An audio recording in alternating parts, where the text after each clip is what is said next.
गौवंश को नगर निगम जंगल में ना छोड़े बल्कि उन्हें एक स्थान देकर उनका पालन करे।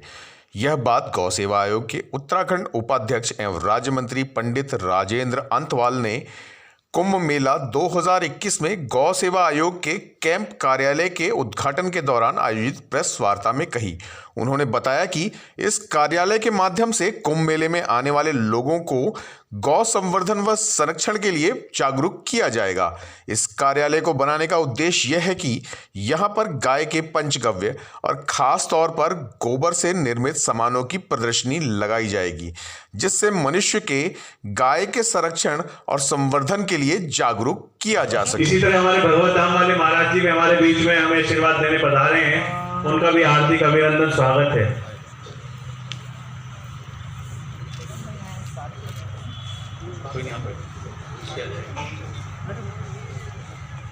एक तो यहाँ पर कौन से कार्य किए जाएंगे और सरकार गौ सेवा को लेकर, गौ संवर्धन और संरक्षण को लेकर कौन कौन सी योजना चला रही है, क्या काम किए जा रहे हैं बताइए। देखिए, पहले तो आप सबका स्वागत है और आज से कुंभ का आगाज हो गया। वैसे तो जैसे अभी महाराज जी बताए थे मकर संक्रांति से, लेकिन हमारे जो पंचांग है हिमालयी, उनमें आज का दिन बड़ा श्रेष्ठ है। और चूँकि कुंभ एक महा पर्व है और दुनिया का निराला पर्व है और सर्वे भवन्तु सुखिनः की जो हमारी पूरे विश्व को कामना रहती है, वसुधैव कुटुम्बकम की, उसके नाते हमारा विश्व परिवार है। तो सारे विश्व से यहाँ कुंभ को जो एक अद्वितीय दर्शन करने और माँ गंगा की शरण में आते हैं लोग, तो उसके निमित्त हमने आज यहाँ अपना एक कैंप कार्यालय इसलिए खोला है कि जिससे कि पूरे देश से, पूरी दुनिया से जो गौ भक्त आते हैं उनको एक बैठने का मौका मिले। और जो आज समाज में विकृति आ रही है, जो गाय को, जो माता है, देवमयी है, जो पालक है सबकी, उसको निराशित कर दिया। जैसे अपने माँ बाप को लोग छोड़ रहे हैं, ऐसे ही गाय माता को, गौवंश को छोड़ रहे हैं। तो उससे कुछ लोगों में जागरूकता रहे और जो लोग हमारे साथ जुड़े हुए हैं, जो गौभक्त हैं, उनकी प्रेरणा से और लोग भी इसमें शामिल हों, इस नाते ये यहाँ कार्यक्रम रखा गया है। आगे आने वाले समय में जो लोग, जैसे अभी हमने देवमयी दीपावली मनाई, उसमें बहुत लोगों को रोजगार हुआ। गाय का गोबर, दूध खाने के बाद छोड़ देते हैं लोग, अब यदि गाय का गोबर का उपयोग करेंगे तो गाय की या गौवंश की दुर्दशा नहीं होगी। तो उसका भी अब व्यवस्था कर रहे हैं कि ग्रुपों में, उसमें जगह जगह लोग बना रहे हैं। जैसे दीपावली में हमने शुभ लाभ बनाए थे, ये बनाए, स्वास्तिक बनाए थे, ये दिए थे, बड़े भी थे, इसमें खूबसूरत भी थे, यहाँ तक कि बाहर भी गए। और श्री जी हैं, शुभ लाभ हैं, तो कुल और मूर्तियाँ हैं गणेश जी की, उसकी। तो इस तरह के जो गोबर से और गौमूत्र पंचगव्य से धूप है, ये रोजगार से जोड़ने का इसका हमारी मुहिम छेड़ रखी है। और गौ सेवा आयोग और कामधेनु आयोग भारत सरकार, वो भी इस तरफ अब ध्यान दे रहा है। और क्योंकि गौ और गंगा और गायत्री इस देश की सनातन पद्धति की प्राण है, और तीनों जो दुर्दशा की तरफ हो रहे थे, उसकी तरफ भारत सरकार भी और उत्तराखंड सरकार भी, उत्तर प्रदेश सरकार भी सब काम कर रहे हैं। और मैं समझता हूँ कि ये जो हमारा आज जो कार्यालय खोलने का उद्देश्य है, भगवान और गंगा मैया यहाँ इसको सफल करें, लोगों को जागरूकता भी हो, लोग जागरूक हो। जो सड़क पर छोड़ दे रहे हैं, वो उनके दिमाग में ये बात आए कि इसको ना छोड़ के रोजगार से जोड़ा जाए। तो ये अपना इसमें मूल रूप से यहाँ पे वो है। आगे चल के महाराज जी के साथ मिलके यहाँ कार्यक्रम रहेंगे और जो लोग अपने आइटम बना रहे हैं, जो उसके उत्पाद बना रहे हैं, उनकी प्रदर्शनी भी रहेगी। तो कुल मिला के सेवा के दृष्टि से ये खोला गया है और लोगों को जागरूक करने की दृष्टि से खोला गया है।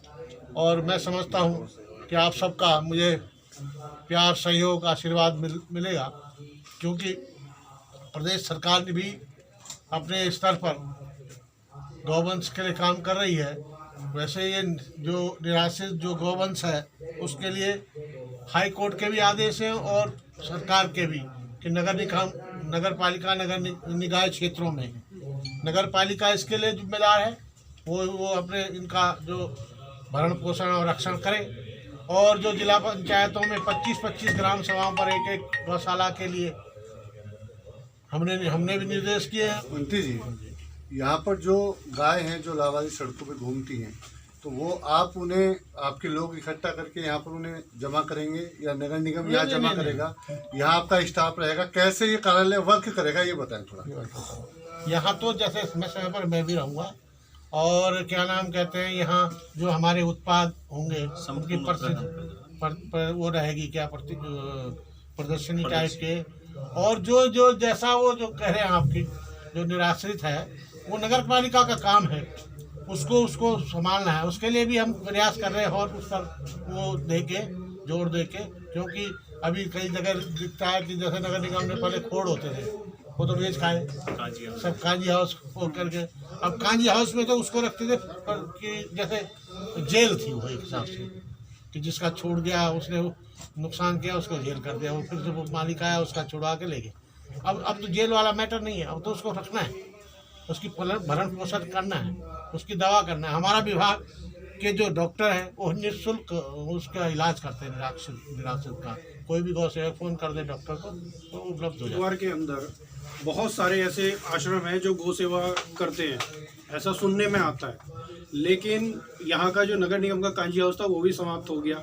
आज की डेट में कुंभ मेला अपने बिल्कुल परवान पे आ चुका है और यहाँ के जो गोवंशी हैं उनको पकड़ के जंगल में छोड़ा जा रहा है, उसके लिए क्या व्यवस्था की जाएगी? नहीं, जो जंगल में ऐसी सूचना है तो ठीक बात नहीं है, तो नगर निगम का दायित्व है कि उसको वो संरक्षण करे। दूसरा, यहाँ जो गौशाला है, कई गौशालाएं बहुत अच्छा काम कर रही है। मैं जिले में ही था, यहाँ 3 गौशालाओं का मैंने वो किया, एक तो आपके वाली है, बहुत अच्छा आप देख के आए वहाँ, और बहुत ही सुंदर व्यवस्था है। हमारे महाराज जी प्रेमागिरी जी वहाँ निरंतर गोवंश मांस पकड़ा जा रहा है, बजरंग दल जो है लगातार काम कर रहा है, आपका आयोग है कहाँ? नहीं आयोग अभी निरंतर अभी गड्ढा बजरंग दल गाय को मतलब खेत में से पकड़ा, बिल्कुल उसे काट दिया गया, तो आपका आयोग काम कहाँ कर रहा है? हमारी अब गठित है उसके लिए। कहाँ और जो कोई शिकायत करे ना पुलिस में, जो भी निरंतर चोरी होती है गाय, कोई दर्ज नहीं है एक मामला, कैसे आपका आयोग काम कर? आयोग के पास भी तो जब कोई सूचना आएगी तभी तो करेगा, नहीं अब तुरंत कार्रवाई आपको सूचना पहुंचेगी कैसे आप तक? हमारे नंबर है, पशुपालन के डॉक्टर हैं, CBO है। कभी कभी तो शिकायत भी होती है, शिकायत नहीं होगी तो क्या STF वो काम ही नहीं करेगी? इसके लिए STF भी कोई छापेमारी करी हो जनपद हरिद्वार में, कोई कार्रवाई हुई हो? अभी हमने मैंने उनको पत्र भेजा था, अभी 15 दिन पहले उन्होंने भी इसके लिए ट्रांसफर भी कर दी। हाँ, और अभी और मैं और इस पे और ध्यान करने वाला हूँ, क्योंकि जब तक अभी 2 जिले हमारे ऐसे हैं जहाँ अभी भी गौकसी हो रही है, हरिद्वार और उधमसिंह नगर, बाकी सब जगह और जगह नहीं है। ये दोनों जिले अभी भी है, बहुत लोग जागरूक भी हैं, सब वो भी है, लेकिन फिर भी हो रही है, तो उसके लिए और हद सख्ताई करेंगे। जो लोग हमारा जो है पशुओं को, अपने घरों के पशुओं को सड़क पे छोड़ देते हैं, उसके लिए भी वो प्रावधान है। और अभी हम ये टैगिंग सिस्टम हो रहा है पूरा, लेकिन इसके अलावा भी ये कर रहे हैं कि गले पे वो लगेगी, चिप इंजेक्ट की जाएगी, GPS, तो उसके अंदर पता लग जाएगा कि किसने छोड़ी है और किसकी थी, और यदि कहाँ है वो एट प्रेजेंट। मंत्री जी, एक जो शेल्टर हाउस लग रहा था वहाँ पर मंगलौर में, उसे लेके बड़ी यहाँ पर राजनीति गरमाई रही, धार्मिक नगरी हरिद्वार, उसे लेके क्या करेंगे? देखो, उसके लिए ऐसा मुख्यमंत्री जी ने बात की, अभी तो नहीं बन रहा, ये बन तो नहीं रहा, लेकिन अभी उखड़ा भी नहीं हुआ, ढांचा खड़ा ही है उसका। अभी उसका कोई निर्णय होगा कैबिनेट में, ऐसा कोई वो नहीं। आपका अपना क्या मतलब? मेरा कहना नहीं बनना चाहिए भाई, वो क्या है कि और जगह बन सकता है, और धार्मिक नगरी है माना वैसा है, तो जो जैसे जहाँ यहाँ तो वैसे ही मीट वो है, बंद है, तो जहाँ वो होता है खाने वाला भी जिनका, तो वहाँ खोल सकते हैं। यहाँ तो वैसे ही पशुधन संरक्षण कानून ये उत्तराखंड में बहुत सालों से है, उसके बावजूद यहाँ से पशुओं की तस्करी होती है, इसके बारे में क्या कहना चाहिए? वही तो मैं कह रहा हूँ, 2 ही जगह है, 2 ही जिले हैं, और जगह तो बंद हो गई, और उसी की वजह से जो ज़्यादातर आप दिखाई दे रहा है ना सड़क पे, पहले तो वो कसाई ले जाता था, अभी क्या है, कसाई से छुड़ा के तो हमने कुछ गौशालाएँ हमारी बहुत अच्छा काम कर रही है, बहुत लोग सहयोग कर रहे हैं, समाज सहयोगी, जैसे रुड़की में ही है आपके क्या मंडी में बहुत अच्छा उनका, अभी उन्होंने और 17 बीघे जमीन और ली है और काम कर रहे हैं। तो कोशिश है, अभी ये भी एक डेढ़ बरस से आपको थोड़ा बहुत इसमें चेंज लगा होगा, चर्चा होने लगी है निराश्रित की, उसकी, ये तो पहले चर्चा भी नहीं थी। मेरा प्रयास है, मैं देखो हमारा पास कोई ढांचा नहीं है, कुछ नहीं है, लेकिन सरकार की मंशा भी है, हमारे मुख्यमंत्री जी पहले से भी इस गौ प्रेमी हैं, और मेरा तो परिवार ही, मेरी पत्नी तो रात दिन इसी काम में लगी रहती है, चाहे वो कुत्ते हो, चाहे बिल्ली हो, चाहे चिड़िया हो, चाहे कोई हो, तो क्या है, लेकिन अभी प्रयास है कि हम इसको अच्छा करने का, और आपका सहयोग उसमें चाहिए। जहाँ पे ऐसा दिखता है तो आपको भी थोड़ा, क्योंकि भारतीय तो हम हैं ही, सनातनी भी हैं ही, और भगवान की कृपा से गौ माता को हम गौ माता कहते ही, हम तो गाय को कोई जानवर नहीं कह सकते। तो सामाजिक संस्थाएं जो गौ सेवा कर रही हैं, तो उनके लिए क्या आप अभी हमने क्या है, पहले तो क्या था कि पहाड़ी क्षेत्रों में तो 50 से एक तब रजिस्ट्रेशन होता था, वो भी जो संस्था 3 साल पुरानी हो गई, मैंने अभी जब से आ रहे हैं 25 कर दी, और जो नगरीय क्षेत्र में 100 थी, अब 50 कर दी। जो गौशालाएँ खोलना चाहे तो उसका जो संस्था तो 3 साल का जिसका ऑडिट होता हो, तो उसको हमारे यहाँ रजिस्टर्ड हो जाते हैं, उसको हम साल में अनुदान करते हैं। अभी तो पहले वो 1-1.5 रुपया था पर डे, अभी 8.5-9 रुपया कर दिया हमने। तो कोशिश है और करने का, बेस्ट करने का तो है ही। अब क्या है, विकास जैसे निरंतर है, कोई वो नहीं है, ऐसे ही कोई समय करते करते भगवान की कृपा रहेगी तो। द्वीप में भी एक किसी संस्था ने